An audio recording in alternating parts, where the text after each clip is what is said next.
Hello? Oui. Thank you. So, and now we are going to have what I would call a retrospective on what happened since a year in DPDK community by Ferruh and John. And every year is very interesting to see how we evolve and get better.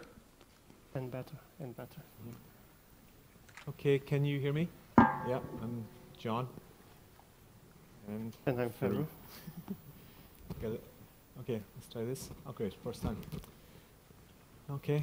Yeah, so as Frank said, this kind of be just an overall summary of what's happened in the community in the year, some stats. We'll have Hanapes following up after this with the survey, etc. Some statistics about what's happened, what's changed, what new promo drivers have come in, things like that. But kind of a refresh of our development system. It's kernel, Linux kernel kind of emulating. We're mailing list and patch based. Everything's split into subtrees. We'll see those in a while. We have 134 maintainers, 9 subtrees, 2 draft subtrees. Maintainers are different levels of activity. Some and very active. The maintainer number is slightly high comparing to last year. It was 100 something, and Subtree is one more. That is a slight increment there. There's the releases, everybody knows, every 3 months, and within that release period, you've got your proposal or your V1 deadline, integration deadline, and the kind of test. That means that there's something happening basically every month. And if you're a project manager, that makes your life quite a headache. Even if you're a developer, there's always something coming around. There's always some deadline. But the system works, and we get a lot of patches in. This is kind of the kind of progress over time. Yeah, so Moore's law states that every 18 months you double the number of software developers on your open source project, or something like that. That may have happened initially, it doesn't happen now, but it's still going up. We still got a lot of patches, and on Aaron's slide earlier on, it showed 11 pages on patchwork there. I just checked that. That's still true. Thanks for the reminder. This is the number of contributors in the blue line per release, which is the higher number here, and the number of domains. That means .melnox.com or @melnox.com, @intel.com, etc., etc. That goes up and down. There's kind of a steady state of kind of constant contributors from kind of the main vendors, but there's other people come in from. We have only a few generic gmail.com kind of domains, but mostly very big majority from companies there. So we know the domain. As Jim mentioned in the beginning, there's always some new contributors each release, so we are getting new members as well. Yeah, that's the great thing about it, is that like the community is still really growing, and every release we see new people, we see more and more patches. We're somewhat coming to a steady state, somewhat, so this is the number of patches, kind of where we hit the various numbers, 10,000, 20,000 in patchwork. Let me talk this one. This is kind of indeed a silly thing, but just I used to keep those numbers. So it gives, each patch gets a patch ID, so in every 10,000 patch, it shows when we hit it. And I was saying in mailing list that can get a free hack, so that's yay. Roughly 10,000 patches in 250 days, plus minus something. Which makes roughly 40 pages a day, independent from which part of release it is. So this can be good or bad. I am not really sure. Do we need more patch? Do we need less patch? These include the new versions of patch. When you send something and it is wrong and you send something, you keep increasing the patch ID. So it may mean we are doing too many revisions, and this improving CI may help it. So that, I'm not quite sure if it's a good or bad, but overall it's a high number, I believe, every day, 40-ish patch. Yeah. And if you're away for a week on holidays or something, you come back, your inbox is very, very full. 23,000 deletions as well as 400. Oh, it's 230,000. That's I just to get diff, and that's the numbers it gave. That's big numbers, I believe, 500,000 insertions almost and deletions. Yeah. The entropy of of a project will increase, but at least there's we're taking stuff out as well. So, Ferruh. Yeah, this is the Subtree. We said we divided project into a hierarchy there. In the top level, there's a Toma, and I'm as a backup there.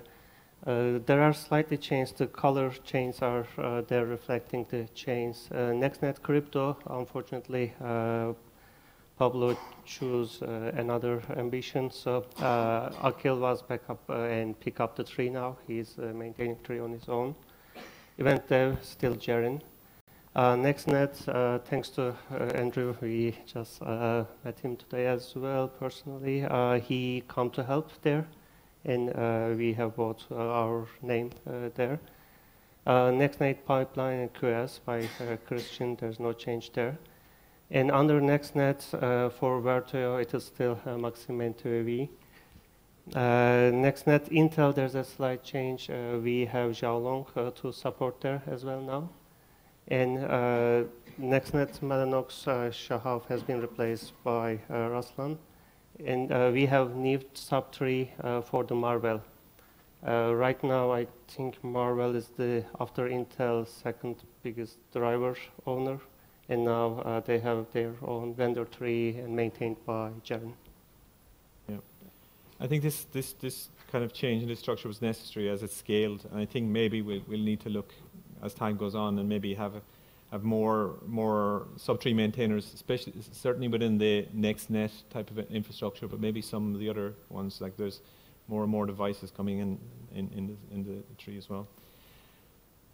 So some changes since the last Userspace support, and this timely, given Aaron's talk, we have Travis CI support. There's a lot of stuff, actually just even in the last year, a lot of kind of new stuff going on around testing and CI.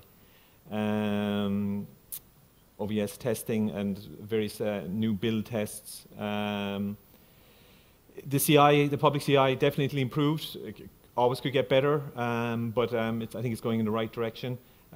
New security process, shout out to the people who were involved in that, Luca and Ferruh and some others. Maxim there, and Maxim has a talk about that as well. And that key signing that was going on upstairs, I think if you're involved in, or you want to report out any CVs, then I think make sure to talk to Luca. More mature Maison support. More mature means it doesn't go drinking on a school night now. Oh, not anymore. Yeah. And that has been discussed very recently in Tech Board, and there's a roughly schedule how to move forward. Bruce has a talk on it. I think he will give more detail there. Oh yeah, email archives, so we have a proper kind of front end. We can search it, which is very, very handy. And thanks to Ali again, both for Alexa and Inbox. That both helpful for me, I believe, helpful for developers. And the LXR Linux cross-reference, you may be familiar with that, where you can browse through the code and click on links and find your structs and go back to functions and stuff like that. It's really good and has a really nice interface. It's much improved. Again, thanks to Mellanox guys and pulling that together. And weekly project status meetings. So we run these on a Thursday morning, 10 o'clock kind of Central European time. These are mainly for the Subtree maintainers, but anybody else who's kind of interested in the project management side of things. That is open meeting, so anyone would like to, from community, please, if you have something to say or know about our roadmap schedule. I'm trying to send minutes regularly, so it can be another good way to follow what we are talking or deciding there. But yeah, everyone can join as well. Yeah, absolutely. And just pick up one of the minutes that Ferruh signs. There's an email address in the bottom. It comes to me. It's 30 minutes. We keep it at that, and we cover states of the various subtrees. We look at the LTS, how they're going, if there's any issues. We generally look at OVS integration as well, how that's going, just in case there's anything happening there that we need to know. And any other business. Yeah. To highlight, it is not a technical call. It's when our release will be kind of thing. So if you have a technical problem, it is still mailing list. Yeah. This is non-technical stuff. May I add one more thing there? Yeah. Perhaps it's synchronized with what we told. The CI improved last year, which is good, I believe, and it's there are three parts. Three of them, I think, improved more. And We are talking about API policy. There was a question about unit test. There has been some updates on unit test as well. Dave Marchant put some effort there, and now we have some set of unit tests at least working by default. So that feels like project now getting more mature. We are still getting our updates. The code development goes on, but we are focusing on more automation, more stability. And yeah, that's definitely unit test is something, I personally think something to attack as well soon. We should improve that. Yeah, definitely. LTS trees, Kevin will go into this in some detail either later today or tomorrow. But there will be a talk, and the first one may not be that accurate. We will clarify that one. It is either Kevin or Luca. One of them will do a favor and take the ownership. I think it's Luca at the moment. Yeah. We can have a fight later on for the maintainership there. But I think this is really great. As I said, Kevin will give us a kind of a proper rundown, but it's really good that more and more companies are depending on these LTSs, and it's great that those guys have worked out a really good kind of working model. Encourage everybody, when you get the emails from those maintainers, to check your patches and give them the thumbs up on them, or if they have a request for some query, please respond to them. This is very, very important that we kind of maintain the LTS, and it's also important that we maintain the kind of workload on the people who are maintaining those. Just perhaps mentioned about Yongsung, since his efforts up until this time, he was the maintainer of LTS, and almost more than 1.5 years he did that, thanks to him. Since he also changed the role, now we are looking for an acting person there. Yeah, yeah. Yeah, we're hiring. Raise your hands if you're okay. I see a hand there. Yeah. Form an orderly queue. Ferruh. Some new pieces to the code. So starting from PMDs, looks like most active code contributions happening in drivers area. And NextNet, we have some. That's the list. Most of them hardware vendors. There are a few MEMIF and FXTP soft PMDs. Numbers are getting, almost each release we are getting 1 or 2 new PMDs. In Patchwork, I know 2 of them are waiting. I'm hoping Hammond is not too angry to us. One of them is an XP. And similar crypto, there's a new PMD waiting. I am not aware of any PMD added to crypto. If there is, I missed, sorry about that. And Octeon TX, it was a full package, so you can see it. It's from Marvell, and it has Eventdev, mempool, and NextNet, and I'm not sure crypto. As a raw device, there is IO80, that is which we see the slice already. It is DMA driver and will be used by Bordeaux, that's the target. Also, there's NTB, and we have a new BBDev baseband driver as well. Yeah, I think what's impressive, not only that we're getting so many new Pullman drivers and that interest is always increasing, is that we're actually getting new classes of devices periodically. Like we had the regex driver mentioned earlier on, and that'll be yet another device under the tree. New libraries, etc. Yeah, that is thanks for ARM guys. Honapa was here for work there, RCUs from there. There is a new RIP again in mailing list. It was old and new. It was old, then waiting, then a new version hit again. IPsec has been merged. Are we missing any libraries, Toma? That's all I can find. We, as a new platform support now, DPDK supports native Windows as well. The work is going on, but the initial AEL support, that's what I'm seeing there. And we have 2 new apps for compress. No, that's one, sorry, that's compress. The part of our application has been added. There are multiple unit test updates here or there, which I didn't put here. Yeah, change. this is exact copy-paste from last year. Yeah. These were concerns or things to discuss last year. I just thought it can be interesting to see are they still an issue where we are, or did we do anything good or bad there? So we can get some feedback from you as well. I can see some of them are now better, like OpenLab is doing more. We can utilize it more, I believe. We can benefit from it more, but yeah, there is something there. Patch lifecycle was kind of we wanted to figure out. No, we don't. You know, we are not getting much that metric. No, we wanted to kind of figure out how long things were taken to get acted, reviewed, merged, etc., like that. But we still really haven't cracked that kind of. Yeah. The idea is increase the predictability. If I send patch today, what will happen to it? When it will be reviewed? When it will be merged? Which release it will end in? We roughly know them, but there is not much clarity on that. There can be room to improve. Multi-vendor features, there's collaboration happening here or there. That's good to see. Yeah, absolutely. You see a lot of that. Let's see. Consumption metrics we still don't really have. We have more unit tests, more documentation, more reviews, question mark, I don't know. Probably the same.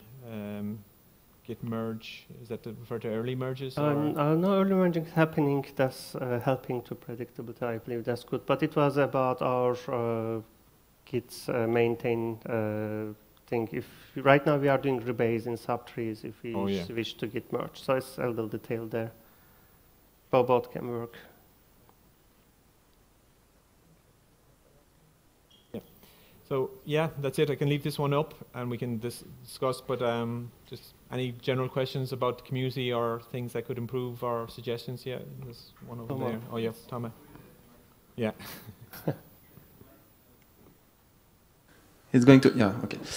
About the release cycle, I have a question. Don't you feel, because this is what I feel, don't you feel you and others are getting tired of doing so many releases? Actually, that's a question for everybody. Who is tired? Me. Oh. Yeah, I'm just asking who is tired, Stephen. You changed my question, but you don't reply, Ferruh. You are not tired? You are. That's especially release times is lots of work. So that's a personal feeling. And on the more technical side, the good thing to have 4 releases per year is that we are moving very fast. We are integrating features very regularly. And if you miss one release, that's okay. You will have another one in 3 months. That's what happened now. But honestly, my concern is, let's say we have less frequent releases. There are 2 problems. One, the cost of missing a release is more than if it is, let's say, 6 months. If you miss a release, then it will be a year later. That's too much. And second thing is, we are having regular peaks in release times. That's kind of how it works nowadays. Before deadline, we are getting big peaks. The concern is we can have bigger peaks in each 6 months. So it can sit idle, and in the 6 months, we can have not 1,000, but 3,000 patches and harder to deal with. So these 2 are my concern. I totally agree. But I'm thinking about a trade-off. And I would like to propose to slightly change and do release on April, August, and December. 3 releases per year. 2 of them before some holidays, because August, a lot of people are in holiday. Christmas, a lot of people take holiday. So we do release just before going holiday. I think it's good. And the other thing is we will skip the issues we have every year with Chinese holiday, end of January and early February.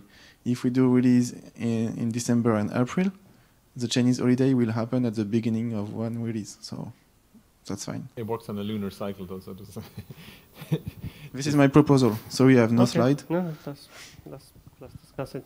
From hitting the release dates, this year we weren't too bad. I think 02 was just 1st of February, that was perfect. 05 was good. Only 08 delayed 1 week. God help us for the 11 one, but we, we will see the 11 one. 1911 is fine. The rest one mostly 1911 is perfectly fine, because if we go to the new model, it will be 1912. I see the trick there. Okay, I start buying in that. Yeah, let's discuss it. I don't know, really. Any comment on my proposal? Yeah, one. If you get the mic.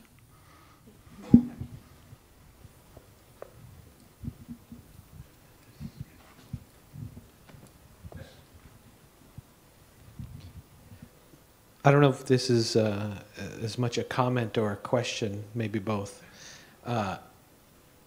So with the red hats, right, who want to pick up a long-term support release, which of those would be the long-term support release? That's, I guess, one question. Okay, I won't answer this question, but later today there is a talk about LTS, so maybe we can try to answer. Okay. The other question, kind of to go back to your original question, which is,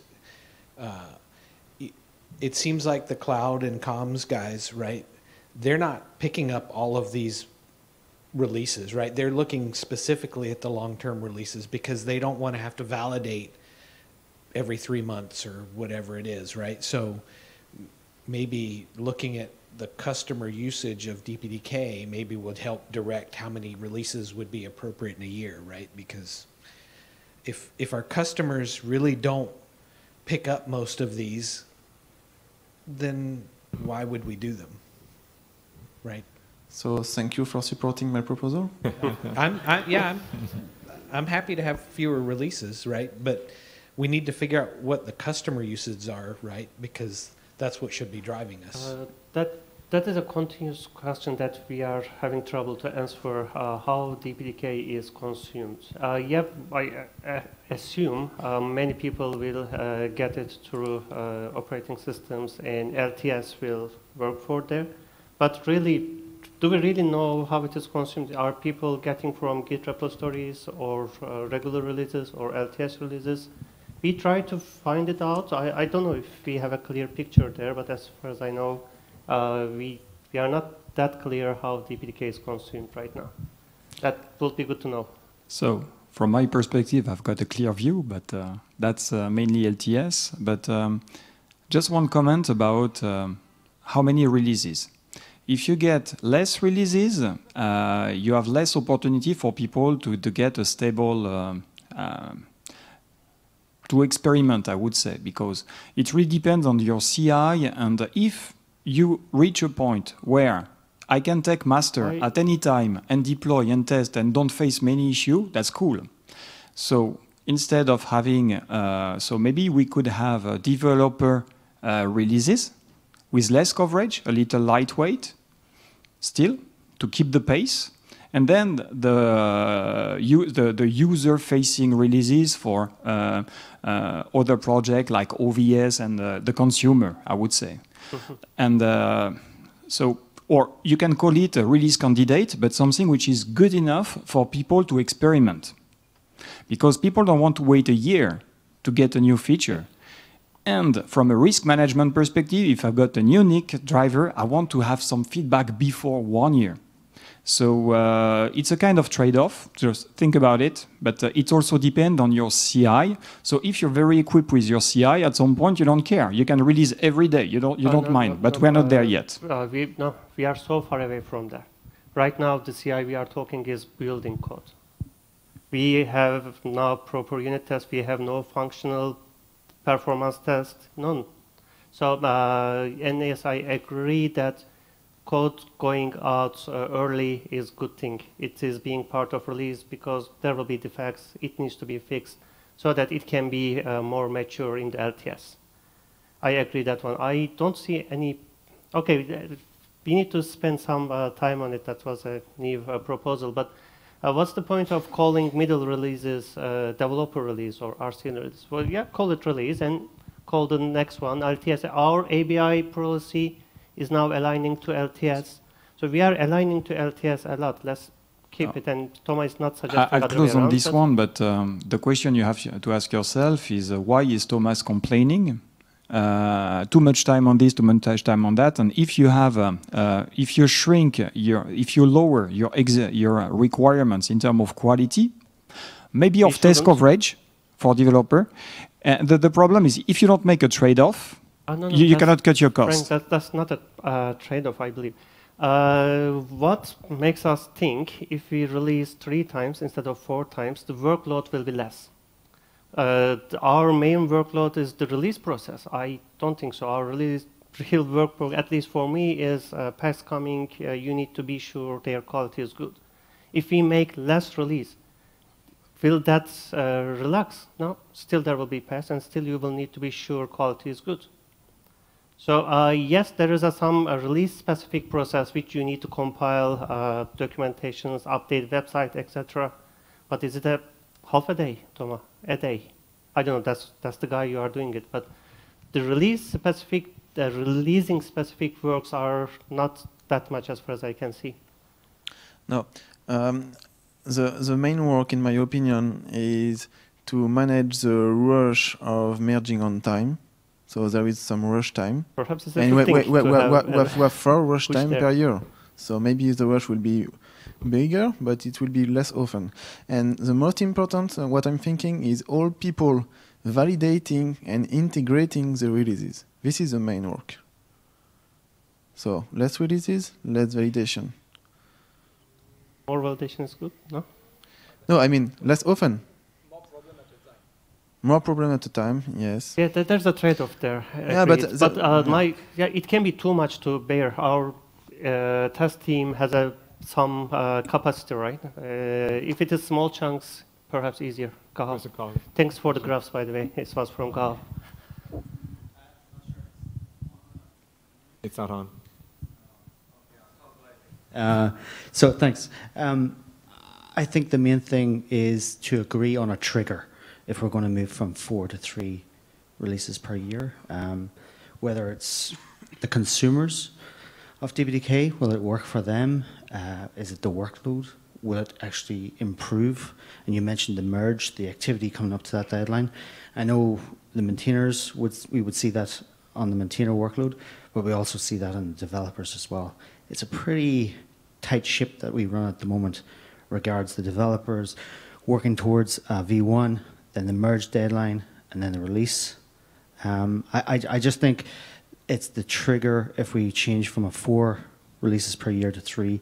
That's the critical thing to have agreement on. At least for me, previously, after a release, there was a cool down period. Nowadays, after release, straight into you next. are looking patchwork. There are hundreds of patches waiting there, so that's almost gone. But yeah, I see your point. Looking to customers to decide the trigger and the frequency of the release. Because we're reaching out further and further to the Frank consumers. was one of our customers as being from Red Hat. I think he put his comment there. We need to get more feedback. How do you want to proceed, Thomas? That's not something we will fix here or give a decision here.